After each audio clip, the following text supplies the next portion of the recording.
This happened about a year or so ago, but I just read something fairly similar, and it reminds me how it still gives me the chills. I have three kids who were around 9, 7, and 2 at the time, and also living with my husband.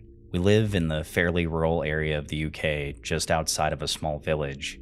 Every night, I always make sure that the door is locked and sometimes even put the chain across. This night, however, I was woken up very abruptly by a very harsh banging on the front door. At first, I thought it was just someone drunk thinking it was their house, but they started trying to turn the handle. My husband wasn't near the door, and I stood on the stairs alone with my phone in case I needed to call someone. My husband yelled at the man that he had kids in there and that they were sleeping and to go away right now. The man started rambling and slightly slurring. It wasn't extreme slurring, but his voice wasn't quite right. It seemed clear that he was either on something or mentally unwell.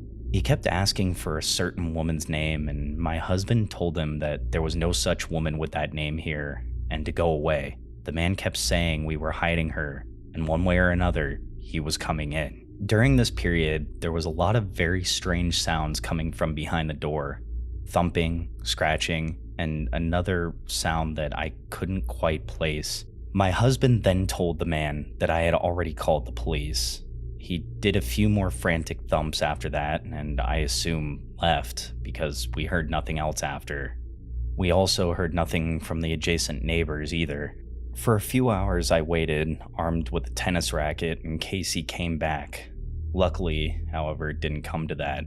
In the morning, as it was a weekend day, I decided to go check outside, and honestly, I became ill at the sight that greeted me. There was a massive dent in the door, which I thought surely a fist alone wouldn't have caused.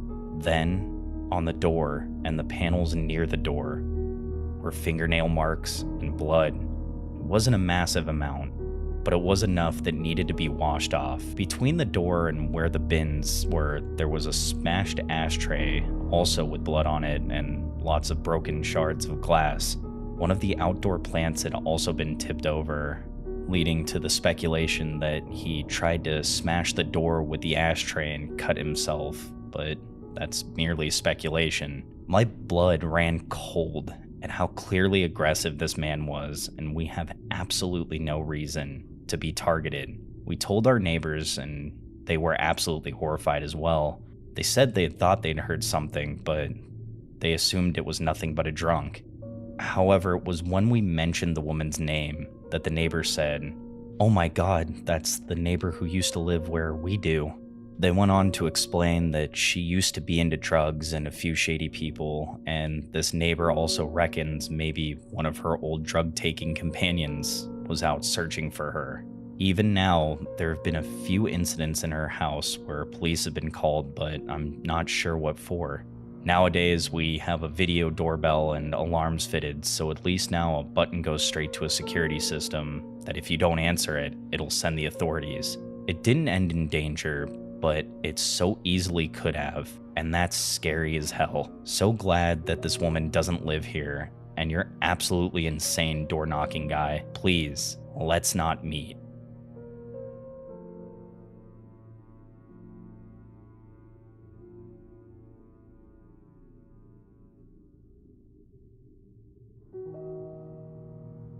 I've never had any problems with the police. Every time I get a ticket or pulled over, I am very respectful. None of those involved have criminal backgrounds, and I just graduated at a large university with a criminal justice pre-law degree. My two best friends, Allie and Lena, are generally very nice people. At the time, we were all newly 21, and they all were fairly attractive young women. I have the good personality. We all live within 5-minute walking distance of each other's homes. In the town itself that we lived in, just under 1 square mile, it's one of those everyone knows each other and each other's business type towns. We jokingly used to say you could literally do whatever you wanted there because they would never, ever seen a cop. And most people never even heard of it. It's not on most GPSs or maps. The college semester had just ended, so we settled into our usual summer routine. I would get off waitressing late nights a town over, I would drive to Alley's, have a beer or two, hang out, and go home. If I had more than 2 beers, I'd walk home or slept there so I could get drunk. One of the first nights of summer, I was leaving Alley's around 1 a.m. I turned onto my street and noticed a car parked in this weird lot that is essentially just grass and dirt, a couple of houses down from mine. As I drive by, I see it's a cop. Whoa, never seen one of those in this town, so it was typically a little weird. I remember texting Allie and being all like, "There's a cop on my street, weird." Got home, went to bed, forgot about it. Every night I would drive home, the cop would be in that weird lot. I always saw a shadow of a guy in the car. But it's dark, usually after 1 a.m., and I'm not about to stop and see who it is. He was never there during the day. One night following the same routine, I drove by the lot, and as I did, saw the cop's car's headlights flip on. The car whipped out of the lot and sped up so close to the back of my car, I honestly thought I was going to be hit. Immediately, I'm terrified. He is dangerously close to my car. He flips on his red and blue lights. But at that point, I'm about to turn into my driveway. I turn in and turn my car off and don't exit my vehicle. I honestly thought I was being pulled over in my own driveway. I'm scrambling for my license, nervous as hell, when I hear the cop just waiting at the top of my driveway. Lights turned off at this point. He sits there for a minute and drives off, doing way over the speed limit on a sleepy side street. I'm scared for a few reasons. I had at the time a very distinct car, my lovable old PT Cruiser with a red racing stripe to ensure I never got laid. My dad's gift to me as a 17-year-old. The cop knew my car. If I had the same routine every night, and he was at least a little observant, he would see my car turn into the driveway always after 1 a.m.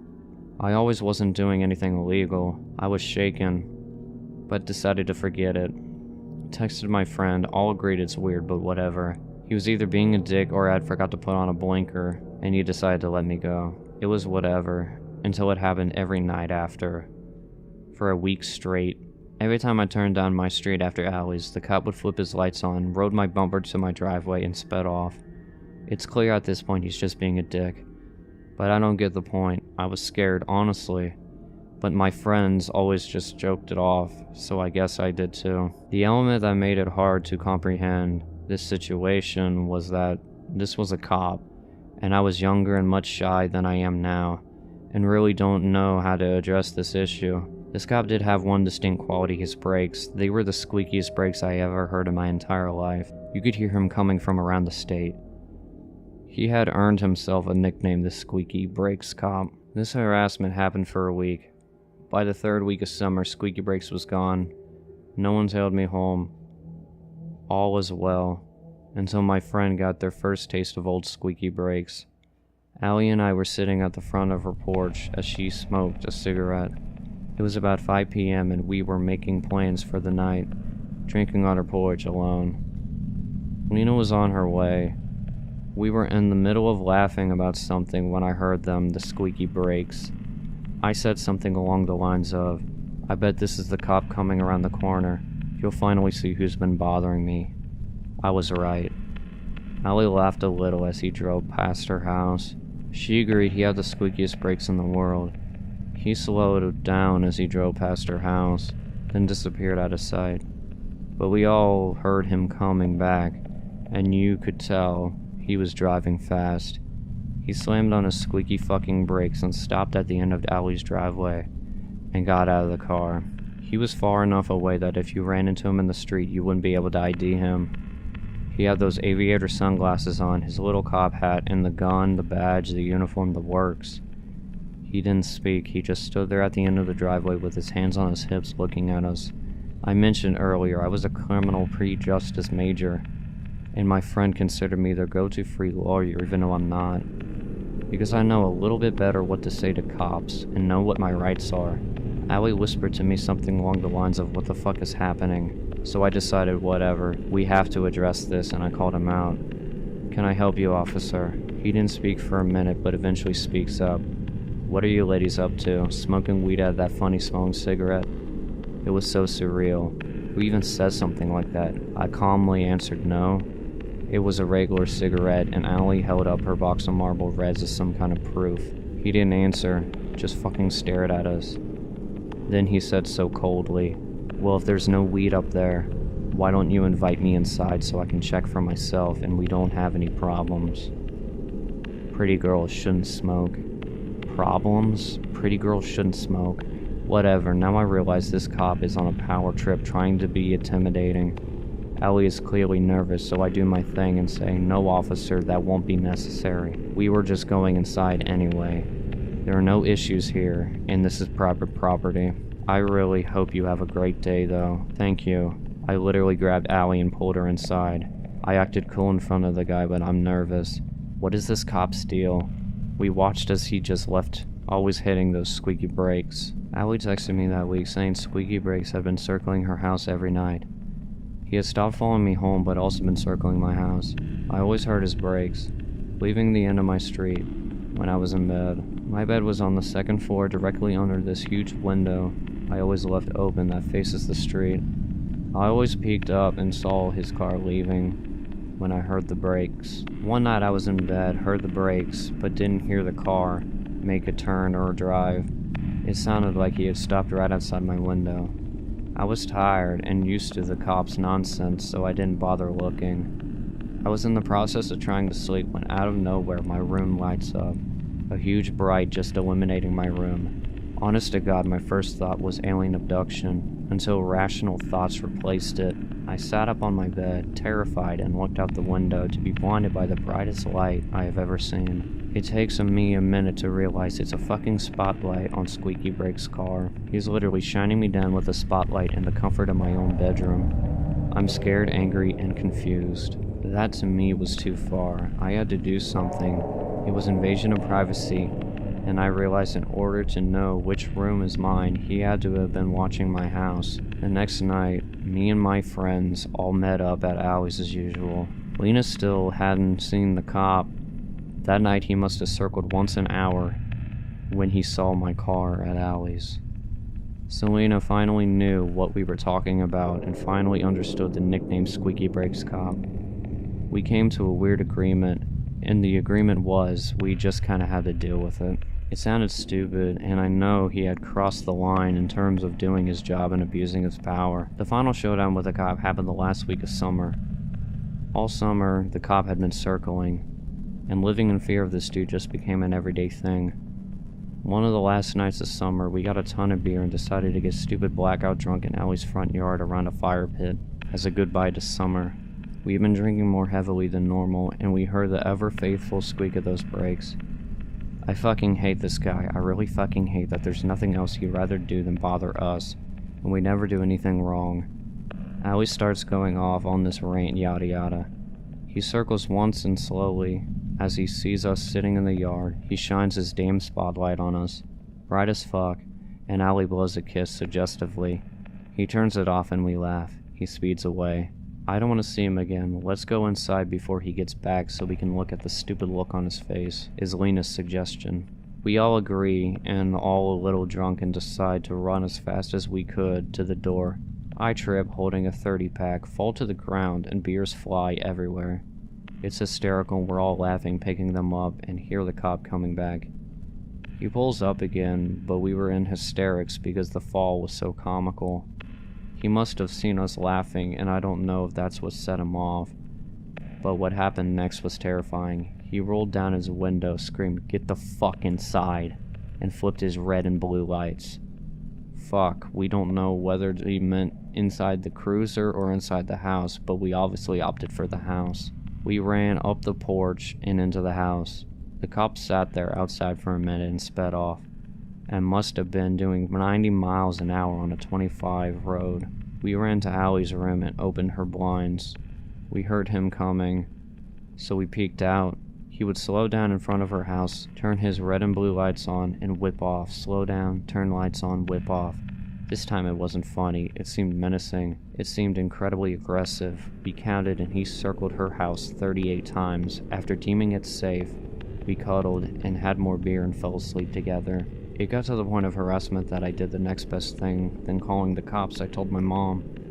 She actually took me serious and said in the morning she wakes up at like 4 to walk our dog, and there's a cop hanging out near our driveway, but he's always gone when she gets back. She said once that she asked him to move because he was blocking our driveway and he just rolled his window up. The night we credit to the harassment ending was the night that I took a stand. I'm a light sleeper, and it was about 2:30 in the morning when a bright light jerked me from my sleep, the spotlight in my room again. Summer was about over, and this cop had essentially ruined it for me, and I was done. I got my bearings and went to the window. I stood in it blinds all the way up until the cop turned off the spotlight. He didn't leave. It was very weird, uncomfortable showdown. I grabbed my phone, turned the flash on, shoved my arm out the window and yelled down the street, "I really hope you don't mind me taking your picture." I swear to God I have never seen a car drive faster or peel off quicker. He was gone before my flash was even halfway going off. He never came back. Later that night he was sitting outside Lena's house for the first time. He was blocking her driveway. She pulled up next to him and asked politely to move so she could get home, and he said, "I bet you want to go home." This was the last conversation/experience any of us had with him, and I haven't seen him since. This might not seem too creepy, but this was an unmarked, clearly poor maintained cop car. He had squeaky brakes, he had the lights, the outfit, everything, but it wasn't until after summer that we realized that maybe this guy wasn't a real cop. And if he was, he really has no respect for his position or how he treats people, and clearly abuses his authority. I still always check when someone with squeaky brakes passes my house. So squeaky brakes, let's not meet ever.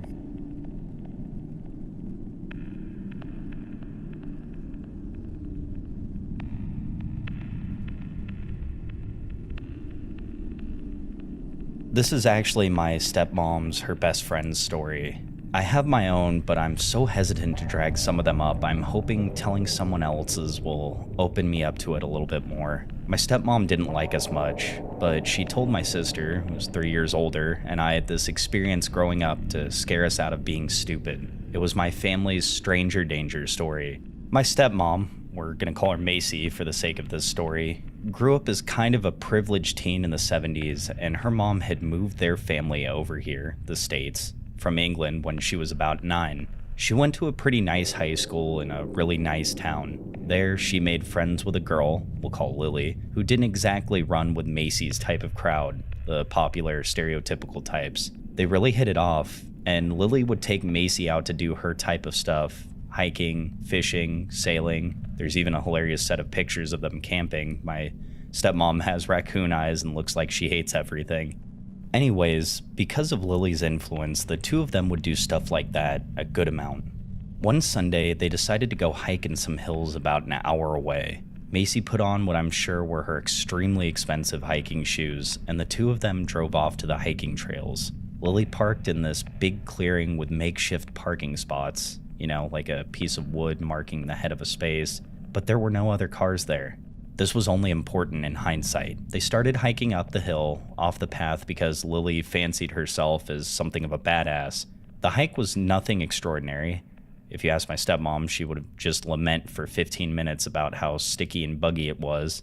Anyways, they reached the top of the hill and my stepmom was done. The polished, pampered side of her was slowly coming out and she groaned until Lily begrudgingly said okay. They would rest and then walk down again, slower. They had been heading down the hill for maybe 10 minutes when Macy started bitching again. Lily conceded to walking down the side of the road instead of the rough hiking trail. So there they are, probably looking like a couple of tools geared up for hiking and walking down a crappy road, and after not even 5 minutes, a truck pulled up next to them. It was red and rusty, and just generally looked like a clunker. The guy driving rolled down the window and the girls looked in through the passenger's side window. He had a big beard, a baseball cap pulled down, and long brown hair. He greeted them and even smiled through his beard, asking if they needed a ride. Macy described him as charming and even cute. Lily still says the moment he greeted them, her hackles went up. Despite her better judgment, my stepmom convinced her to get in the truck. It must only be a 10-minute drive down to the car, tops. The two girls opened the passenger's door to this rusty old thing, and the guy directed them behind the seat to get in the back. They settled in, and the truck started rumbling forwards. Lily always says that this was the point it hit her that they had made a massive mistake. The back seat was clean enough, but there was a rope on the floor behind the driver's seat and 4 boxes of saran wrap half hanging out from under the passenger's seat. It seemed creepy and weird, but Lily didn't want to freak my stepmom out, so she just kept her mouth shut. After 10 minutes, the woods didn't look any clearer and they hadn't seen another car the whole time. Lily asked how long he thought it would be, and he said he was taking a completely different route to the hill and had to stop somewhere to get something first. That was it. The girls were 16 and 17 at the time, and Lily didn't want to press the issue. She was scared. She can even remember his hair because she was sitting behind him. He looked like a woodsy guy, but his hair was super tangled and dirty. She noticed crusted mud on his collar and tried to find something identifiable about him, but just got scared the more she picked up on the little details. He was youngish, strong-looking, and had about a foot on both of them. So they didn't ask any more questions, and he didn't offer any information, and they drove on. Several minutes after that, though, they reached a tiny shack or log cabin looking place right there in a clearing of trees. There was an old stump where someone had been chopping wood and a huge axe stuck into the log. Lily was definitely on red alert now. The guy turned off the truck and slipped out of it, saying, "I'll be right back. Don't get out." And he disappeared into the house. Lily begged and pleaded with my stepmom about how she was incredibly uncomfortable, but she mostly just dismissed it. Lily continued begging, increasingly freaked out, and finally put her foot down, demanding Macy exited the truck with her. So they got out and walked around the front of the vehicle. The house was about 50 yards in front of them. Why this guy would have left 2 young girls in the truck alone while going into the house is beyond me, by the way, and they wandered about, looking at it hesitantly. If this guy was really decent and just trying to give them a ride, it would be super rude to just run off, right?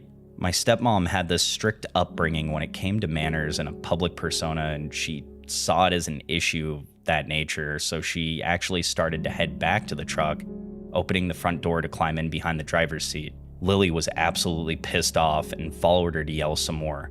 On the driver's side floor, though, noticed half hidden under the seat, there was a big hatchet. It had dried reddish-brown stains covering the blade and stuck to the floor underneath it. Lily understandably lost her shit, and seeing it, my stepmom also started getting hysterical. They decided that leaving was by far their best option at this point and just booked it off the side of the property into the trees. They bumbled around in the trees for a little while until Lily was fairly confident that they were on their way back down the hill. My stepmom bawled all the way down. Lily felt bad about it, but was also completely freaked out that perhaps the man might hear it and kept trying to calm her down. When they finally got back down to the bottom and saw the old wooden fence that surrounded the original parking area, they were absolutely relieved. But as they got closer, they saw it, the truck. It was parked on the other side of the gravelly makeshift lot, just sitting there, facing the other way innocently. They couldn't see if anyone was in it, and of course Macy wanted to just bolt for the car, but Lily was super hesitant. She managed to calm my stepmother down, saying that she wanted to wait before running out into the open to see what was out there. Remember, this is the 70s. No cell phones, nothing like that.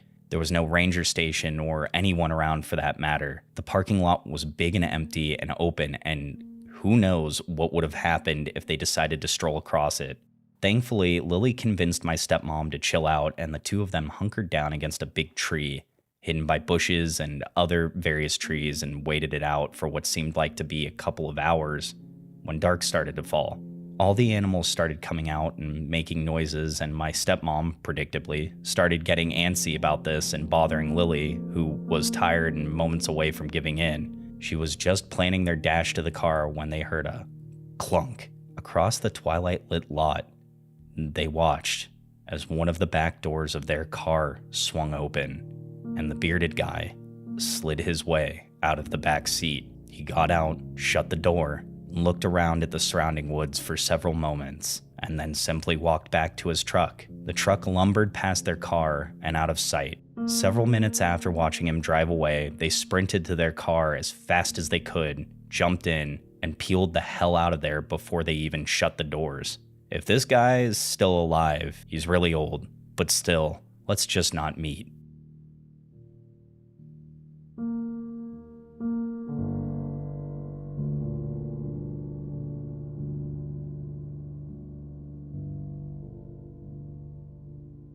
I was about 4 or 5 years old and my parents had just separated.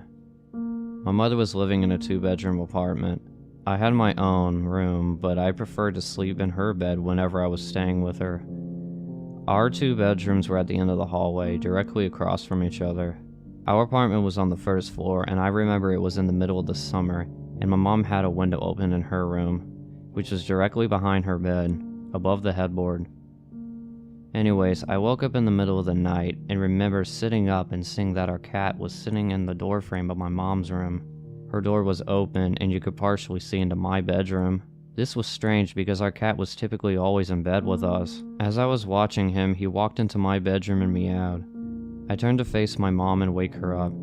In the 3 to 4 seconds it took to wake her up and ask me what was wrong, we both looked back up in the doorframe, and there was a man standing by my open door, making his way out of my bedroom. I still don't know how she managed to do it so quickly, but my mom proceeded to pick me up and literally throw me out of the screen window. Again, we were on the first floor, and it was maybe a 3-foot drop to the ground. She quickly followed, and we were able to start screaming for help, and someone called 911. The police came and didn't see any signs of entry, only that our front door was unlocked, which led them to believe the man had exited that way. The strange thing was that my mom swore up and down that she locked the door that night with deadbolt and chain lock. About a week later, she was cleaning the kitchen and opened up our water heater closet and found a notebook with names and drawings, as well as a pair of gloves and some gum wrappers. The police were called again, but all they could do was speculate that the man had been in our house and hid until we were asleep.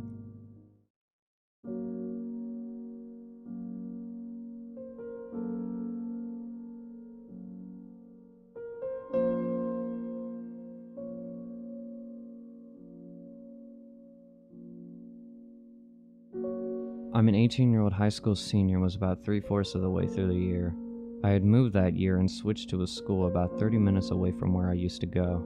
I stayed in touch with a few people from my old school and got invited to go camping with a few of them over Memorial Weekend, which basically meant getting drunk as fuck in the forest. I invited 2 girls and 1 guy from my new school to come hang out for a night and met them in the closest town from the campsite about 40 minutes away. The guy, Jeremy, hopped in my car, and the girls followed me up to the campsite without incident. This campsite was about 30 minutes away from any human signs of life outside a shitty dirt road. The night started off fine with everybody getting completely trashed and me beating one of the girls I had brought named Sarah at beer pong, and she was very drunk and all over me. I guess to the 18-year-old version of me, that night couldn't have been going better at that point. At about 12:30, things started to die down as half of us had already puked and were heading in for the night, and I was much too drunk to even try to fuck Sarah. A lot of the night is still a blur, but I remember climbing into a tent. There were 5 of us in it, 3 guys and 2 girls. At around 2:30 a.m., I am woken by the sound of a shotgun. I was very drunk and had a hard time processing anything, but in my drunken state, I figured it was one of the people I was camping with being a dick. One of the guys, Brent, had stayed sober the entire night and had brought the shotgun up with him. I figured it was him being a prick to everyone who was drunk. I checked my phone and went back to sleep. I fell asleep, and at what I think was around 3 a.m., I'm awoken by someone bawling their eyes out, and I'm still having a very hard time processing anything. After about 5 minutes, I realized it's Brent, and I stumbled out of my tent, followed by Jeremy. And I walked out to see Brent is bleeding profusely from his nose and mouth, and I run over to him, stumbling the entire time. I am then hit over the head with a rock and knocked unconscious. Everything from this point forward is from Jeremy's point of view. Jeremy to this day is my best friend and has told me his version of the story many times. He says I passed by a tree and a large man lunges out and smashes my face with a rock. After hitting me, he lunges at Jeremy and tackles him straight on his ass. Jeremy at the time was 5'8", 140 pounds, and he describes this man at least 6'4", 280. Jeremy is being choked to death by this wooded monster of a man, and he hears another gunshot from a pistol. Sarah had managed to find a pistol Brent had also brought with him, and fired a shot, missing the man by a large amount, but it managed to startle him and he sprinted off into the woods. They just let him go, and Jeremy drove me and Brent to the hospital. I had 3 broken teeth and a severe concussion, and Brent had his tongue mutilated with a knife and a broken nose. Brent has never talked to me or any of my friends from that trip about what exactly happened to him when he was outside with the man, and he refuses to give the police much of a description. The man was never caught, and I have never been deep in the forest again.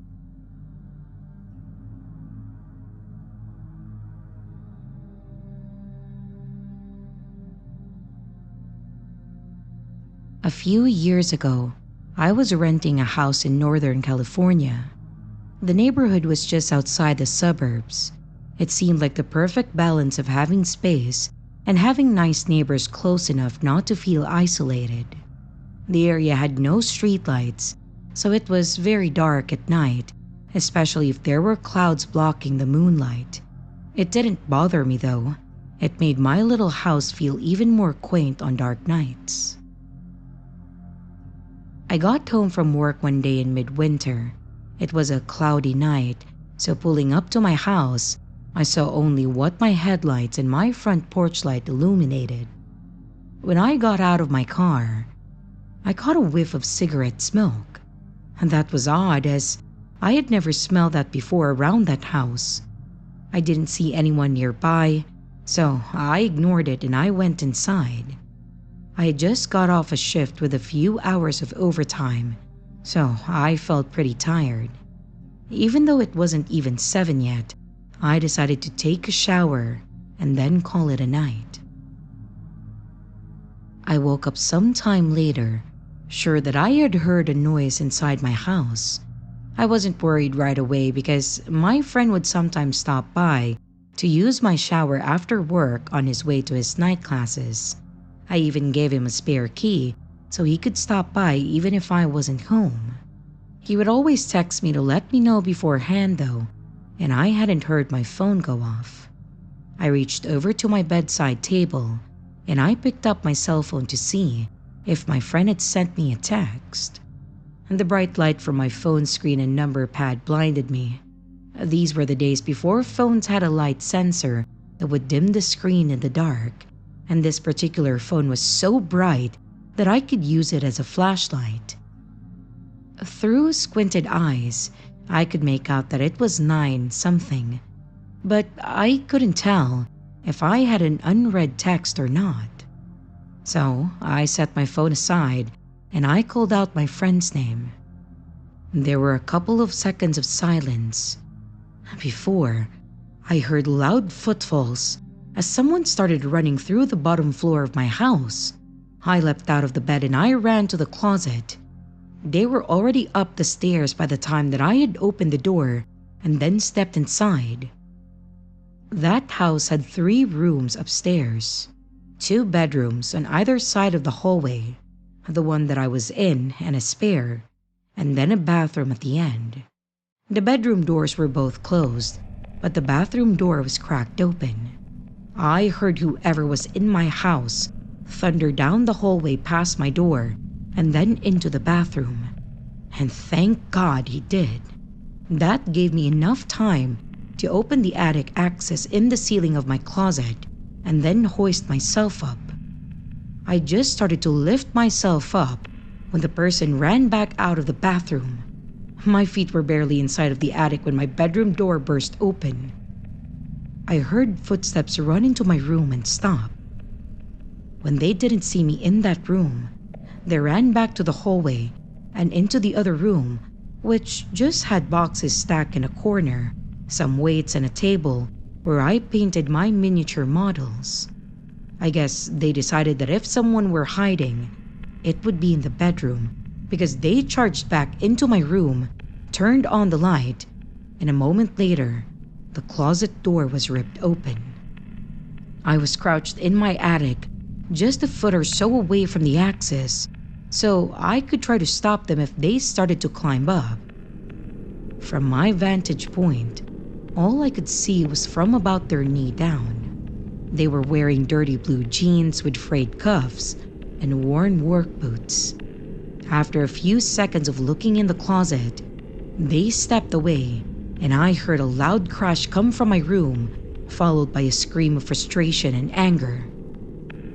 That scream was the most unnerving part of the incident for me. It reminded me far too much of my stepfather who would scream in a similar way when he lost his temper. He would eventually be put in a mental hospital for several mental disorders that resulted in erratic and violent tendencies. The man in my house ran back down the stairs. I heard crashes and clatters as things were thrown around and furniture was knocked over. I stayed crouched in the attic. I had left my cell phone when I ran for the closet, and I wasn't certain that I could climb down without him hearing. And after some time, the noises stopped. I started counting slowly, and when I reached 1,000, I decided that it was safe enough to climb down and then call the police. The first thing I noticed when I exited the closet was the intruder had flipped my bed over. I assume in an attempt to find me. That was the loud noise that I heard after he stepped away from the closet. I couldn't find my cell phone, so I went to the landline by the bed and then called the police. I waited in my room until I heard them call out from downstairs. The first floor was a mess, but I had expected that. Chairs had been knocked over, the sofa had been flipped, all the books, pictures, and knickknacks that I had on my shelves were strewn across the floor. The cupboards in the kitchen had been opened, and all the box and canned foods had been thrown to the ground. And as far as I could tell enough, the only thing missing was a single knife out of the wooden block in my kitchen. The police checked the house from top to bottom. They found that the side door had been forced open by something like a crowbar. They also found a few cigarette butts along my fence line, along with some foil and an empty pen tube, which the police said people often use to smoke meth. So, they think that he had been watching my house for a while. I realized that he must have been out there smoking a cigarette when I got home. They collected up the evidence and told me that I should stay with my family or friends that night and get that door fixed as soon as possible. I opted to just not sleep. I moved a shelf over to block the broken door, and I spent the next couple of hours cleaning things up. I would often go to the window with a flashlight and shine it along the fence line where the police found the cigarette butts and foil, but I didn't see anything. The next day, I called to have the door fixed and to have motion lights installed at the back and the sides of my house. I ran a phone cable up into the attic and I added a landline. I never wanted to be stuck up there without a phone again. But nothing else happened at that house though, and I lived there another 3 years without incident. One more precaution I took was practicing getting out of my bed, going to my closet, and climbing into the attic as quickly and quietly as possible. I even kept at it when I moved, except now I go to a crawl space at the back of the closet instead of the attic. I try not to think about what would have happened if I had been a bit slower getting to the attic, or if he hadn't gone into the bathroom at the end of the hall first.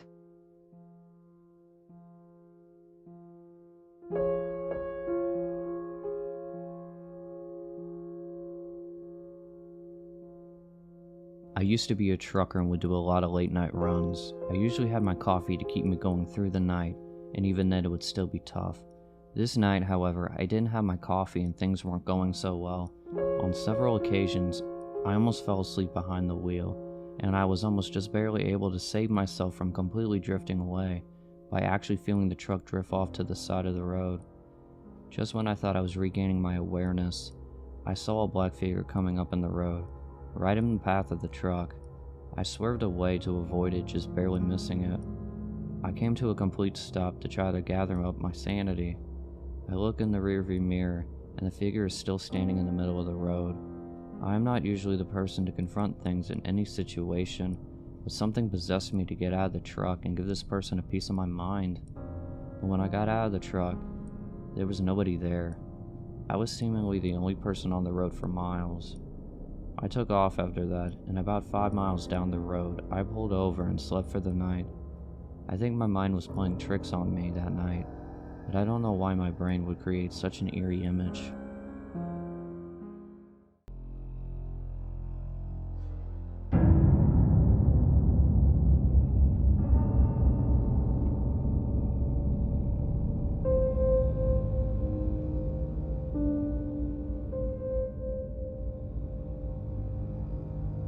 I was looking for a car to buy my son for his 18th birthday. I was searching all the typical car websites, cars.com, eBay Motors. They were all overpriced as expected. Craigslist was the only place to find an actual deal. About a week into my search, I found an '03 Toyota Camry with 67,000 miles, no accidents, no damage, and in good condition for only $3,500. This seemed like a steal for such a reliable car with such low mileage. The seller lived about 10 miles away from me, which was a reasonable drive when looking for a car. I gave him a call to set up a time to check it out.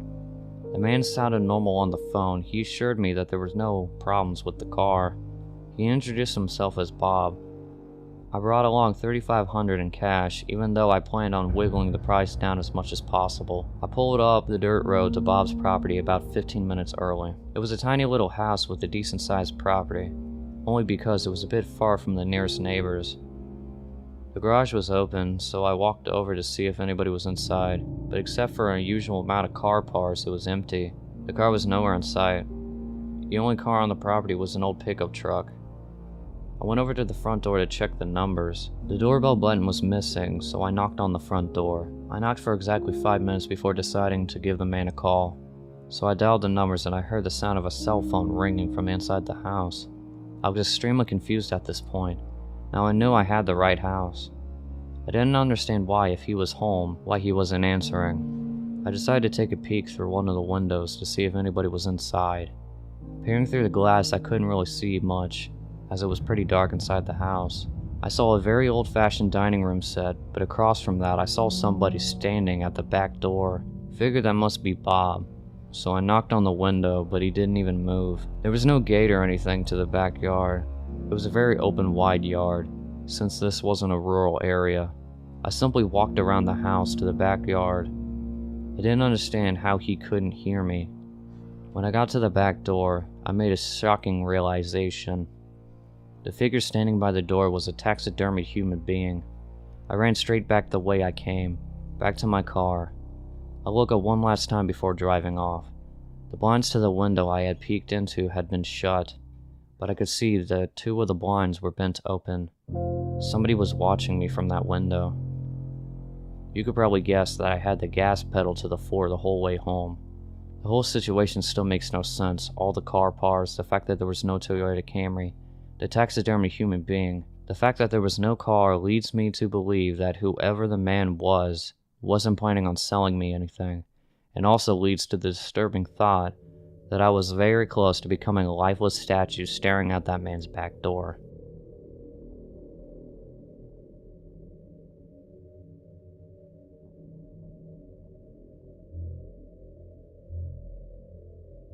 When I was a kid, my parents would sometimes bring me down to my aunt and uncle's place to stay for the weekend. Mainly I spent time playing with my 2 cousins who were around the same age as me. They lived on a small farm with plenty of open space, and we could run around and pretty much do whatever we wanted. If we thought we could get away with it, the 3 of us would sometimes cross over to the neighboring farm about a half a mile away. It had been abandoned for decades, with a scattering of derelict buildings and other sculptures still standing on the property. This was, of course, a goldmine for 3 adventurous young boys as ourselves, especially after my cousins told me stories about how the place was haunted. It was a pretty classic fare. Man goes crazy, axe murders his family, hangs himself, and returns every night as an angry spirit looking for new victims. Good grisly stuff. Even at that age, I knew they were probably making it up, or at least embellishing old rumors. But seeing as the settings lent itself with such a tale, I allowed myself to buy into it. One afternoon, we decided to play hide and seek. When it was my turn, I ran off for a flimsy brown barn that had living quarters on top. I climbed the stairs looking for a good spot. There was furniture still inside, musty and rotten, and personal belongings laid scattered across the floor. I maneuvered over broken dishes, tattered clothing, and crumbled books, eventually coming to a small bedroom with a closet. Jackpot. There were long black dresses still hanging on the rods that I could hide myself behind. I stepped inside and managed to force shut the folding doors. My only illumination was a slit of sunlight that shone through the crack from a window nearby. I crouched down with knees tucked into chest and waited. Some time passed and there was still no sign of my seekers. I waited more, debating if and when I should give myself up. After nearly an hour, this was starting to get boring. My head drooped. I awoke with a jerk. It was now pitch black. Drowsy and confused, I forgot for a minute where I was or what I had been doing. As it slowly came back to me, the realization that it was now night and I had been abandoned here filled me with this sinking dread in the pit of my stomach. I tried to get up, but a sudden cramp in my calf left me grounded. I squirmed about for about a minute, waiting for it to pass, when I heard the door slam shut downstairs. I instantly froze. There was a brief period of silence. Thin footsteps at the bottom of the stairs, but not just footsteps, a thud, too, after every other step. There weren't the footfalls of a child. They were very slow and heavy and deliberate. I held my breath, praying for them to just go away, but they did not. The noises continued to ascend. They reached the top of the staircase. After another moment of silence, the walking resumed. This time it came along with a steady scraping sound, like something heavy being dragged across the floorboards.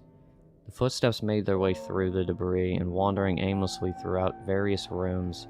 I thought I could smell something faintly putrid. The consistent scraping sent cold shivers coursing through my arms and back. My worst fears were realized when the steps reached the bedroom doorway.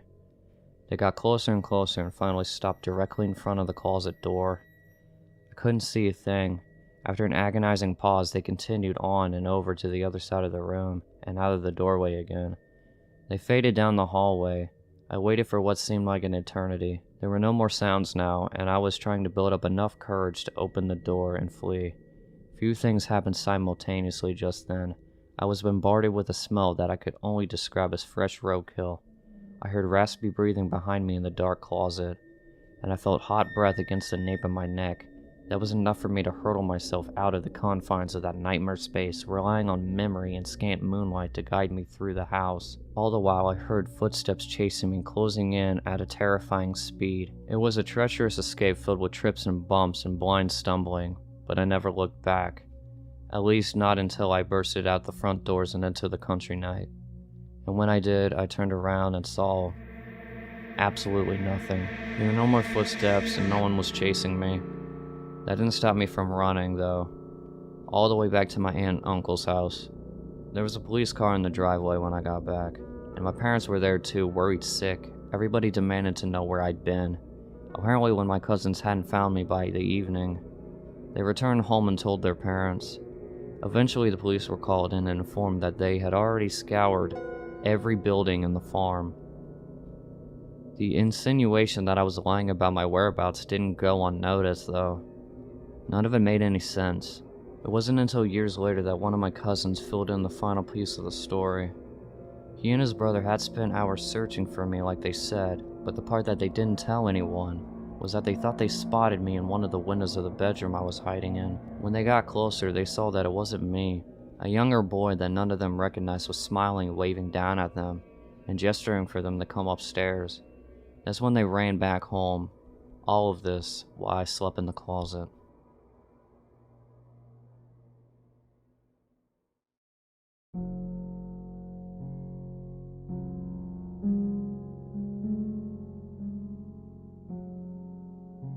In college a while ago now, I got into a relationship with a guy. He was fine until he quote-unquote found Jesus, and he quickly went crazy, claiming demons spoke to him, trying to buy weapons from some shady friend we had, fantasizing about how he would hurt people and becoming incredibly controlling and physically abusive. He nearly killed me a few times, so needless to say, I got the fuck out of there. After a few threats and crazy behavior, he finally left me alone for a while, and I thought that was that. I was heading to my dorm after a meeting one night when I decided to pass it and go to the student union, which is only down the street, to get some ice cream. As I passed the dorm, I heard steps behind me. I turned around and I thought I saw someone in a white shirt duck behind a big signboard. I kept walking, listening carefully. I heard something move and I whipped around again. There was a person his size staring at me from behind a tree. I couldn't see very well, but it really looked like him. I was mildly freaked out by then, but I just kept walking a little faster. I hear the occasional footsteps and breathing behind me, but I didn't dare stop or let on that I knew someone, probably him, was there. I knew he owned a gun and would likely put a bullet in me given the chance. He was that psycho and upset that I dared to break up with him. I walked all the way to the union and got the ice cream. I waited and just sat there in the store eating. unwilling to go back out onto the unlit street in case my crazy armed ex was there. I still hadn't mustered up the nerve to walk back when my phone buzzed. My heart just about fell out of my chest when I saw the message. It was some of my friends, a sweet couple.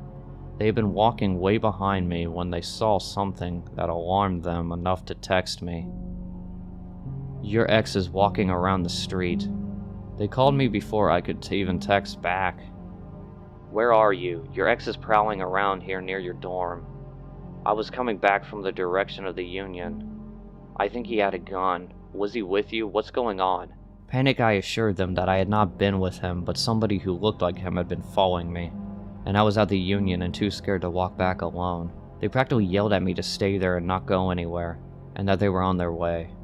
A few minutes later, they came running into the Union, breathless, eyes wide, asking me why he had been by my dorm and what had happened. This is probably what scared me the most. The boyfriend, who is a black belt in karate and is never scared, looked absolutely terrified. He was coiled into some fighting stance and was looking around frantically, afraid that my ex would appear with his gun. They told me that they were taking me back to my dorm and calling the cops. They sandwiched me between them and walked back to my dorm as quickly as we dared. The boyfriend in front was yelling into the darkness that my ex better not try anything. I let them two into my dorm, and we went up to my room, where my roommate put in a frantic call to the police. As we peeked out the windows facing the street on the side of the dorm, there he was, lurking in the trees to the side of the dorm. Looking up, a street light reflected something in his hand, something shiny. We locked eyes and I saw rage in him that froze me in that moment. I knew he was really going to kill me, and my friends had foiled him. He quickly turned and ran away, through the trees. So we called the police again, and lo and behold, sirens within minutes, and the officers with guns drawn combing the area. They caught him a few hours later, with a .22 in his hand. He confessed that he was indeed going to kill me if he got the chance, but he didn't want to take pot shots at me, with my friends there. Apparently, since I broke up with him, I was given over to Satan, and he had the duty to make sure that I died and went to hell. Of course, he went to jail, and later to a mental hospital, and I moved out of that dorm a week later. I just couldn't live with that thought that somehow he could break out and come after me again. I got some cop friends to keep an eye on my roommates until they move out too. I was never really the same after that. I was so afraid and paranoid for years and years. Nowadays I can go out without any fear, but I still have nightmares about him staring at me through the trees, gun in hand, and rage in his eyes.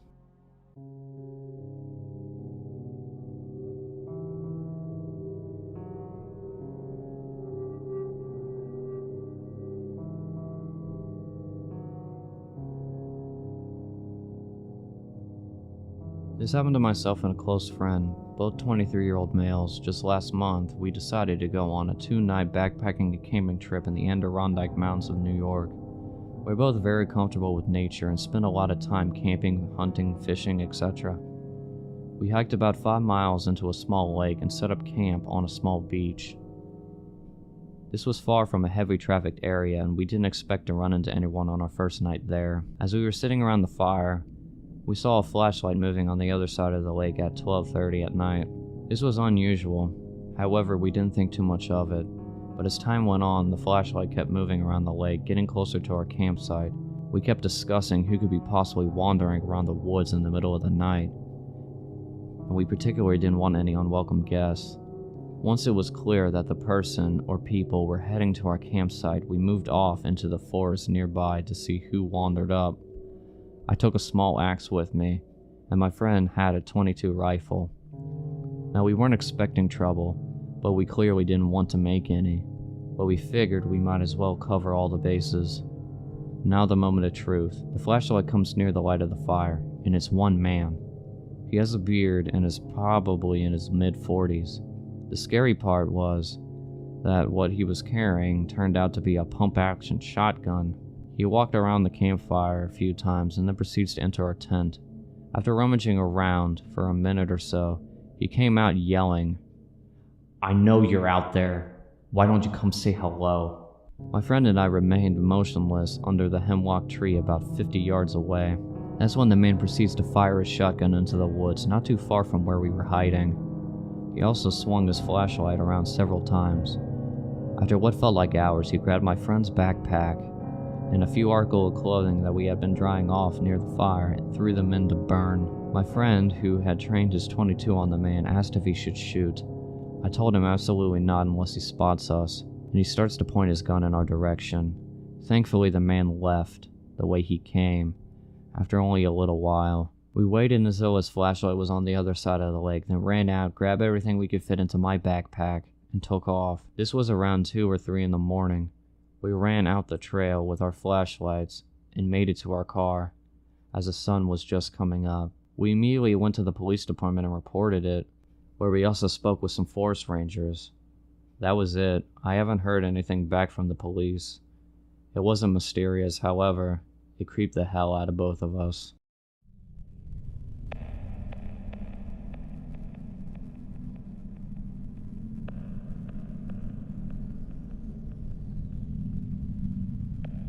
This happened to my godmother, who I'm very close with. She and my mother had been friends since the 4th grade.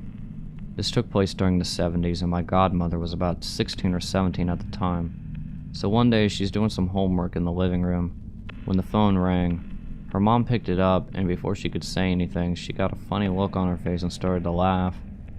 My godmother asks, "Who is it?" Her mom said that somebody was trying to play music over the phone, probably a wrong number. A few days later, my godmother was home alone when the phone rang again. She picked it up and the song "Hello, It's Me" by Todd Rundgren started to play. If you haven't heard it before, you should look up the lyrics. My godmother smiled and thought it was the guy she was dating at the time. She hung up, and the next day at school she brought it up to the guy she was seeing. He looked confused and said that he had never called her. She brushed it off as someone who had a crush on her. The phone calls were coming in at about 5 times a day now, and she was both annoyed and freaked out, and each time she picked up the phone, the same song was playing. Finally, one day she answered the phone and said, "You've been driving me and my family insane for the past month or so knock it off." But it only seemed to make it worse. Now she was getting calls at about 1 in the morning. Fast forward to about 2 months. This had been going on for a while, and one day my godmother decided to go to the record shop with some friends. While she was there, she noticed this middle-aged guy looking at her. She didn't think anything of it until he walked close to her and started looking at some records. And then he takes out a Todd Rundgren record, shows it to her, and starts whistling "Hello, It's Me," the song that played whenever she answered the phone. And with that, she told her friend she didn't feel very well, and she left. And just like that, the calls stopped. She doesn't know what the guy's intentions were, but they definitely weren't good.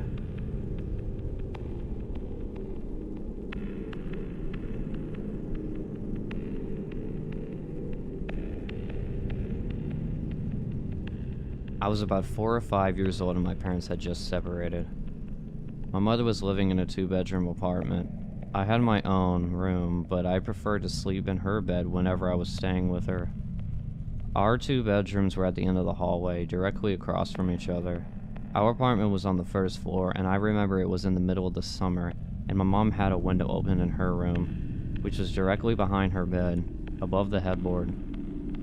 Anyways, I woke up in the middle of the night and remember sitting up and seeing that our cat was sitting in the doorframe of my mom's room. Her door was open and you could partially see into my bedroom. This was strange because our cat was typically always in bed with us. As I was watching him, he walked into my bedroom and meowed. I turned to face my mom and wake her up. In the 3 to 4 seconds it took to wake her up and ask me what was wrong, we both looked back up in the doorframe, and there was a man standing by my open door, making his way out of my bedroom.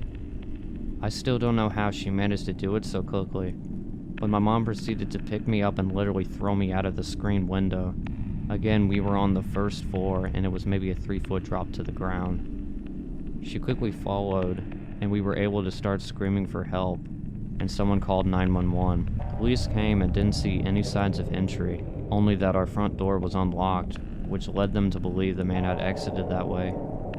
The strange thing was that my mom swore up and down that she locked the door that night with deadbolt and chain lock.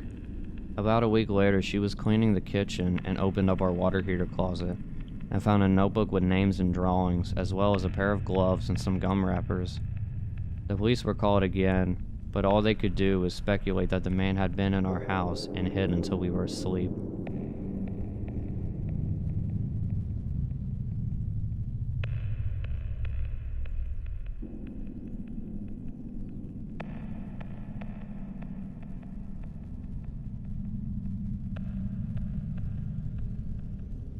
A little bit of background information. I'm a 22-year-old female and I had just moved to a small town from a big city with my dad.